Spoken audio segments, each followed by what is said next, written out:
السلام علیکم ورحمۃ اللہ وبرکاتہ۔ بسم اللہ الرحمن الرحیم، والصلاة والسلام علی رسولہ الکریم وعلی آلہ وصحبہ اجمعین۔ اللہ تعالیٰ کے فضل و کرم سے میرا آسٹریلیا آنا ہو رہا ہے۔ یہ میرا تبلیغی سفر نہیں ہے، اپنے بچوں کے ساتھ ہے، اور میرا ویزا کوئی 3 سال کے بعد مجھے ملا، تو اس ویزے کو اویل کرنے کے لیے ہے۔ میں کافی عرصے سے سر درد کا مریض ہوں، تو میں نہ پاکستان میں بیان کر رہا ہوں نہ کہیں اور۔ تو آج مجھے پتہ چلا کہ کچھ دوست چندہ اکٹھا کر رہے ہیں، پیسے وصول کر رہے ہیں کہ ہم نے مولانا کا بیان کروانا ہے۔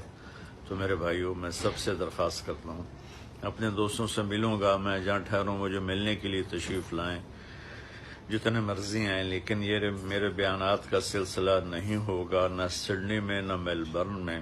تو میرے نام پہ اس طرح کوئی اگر اکٹھا کر رہا ہے چندہ یا پیسہ، تو اس کا میں ذمہ دار نہیں ہوں۔ اور اپنی بیماری کی وجہ سے میں کینیڈا اپنی بیماری کے علاج کے لیے جا رہا ہوں، وہ ویزا اس طرح ساتھ مل گیا کہ وہ مجھے مجبوراً آنا پڑا، ورنہ میرا آنے کا ارادہ کوئی نہیں تھا۔ یہ تمام دوستوں کو میری طرف سے اطلاع ہے، میل ملاقات انشاءاللہ سب سے کریں گے۔ السلام علیکم ورحمۃ اللہ وبرکاتہ۔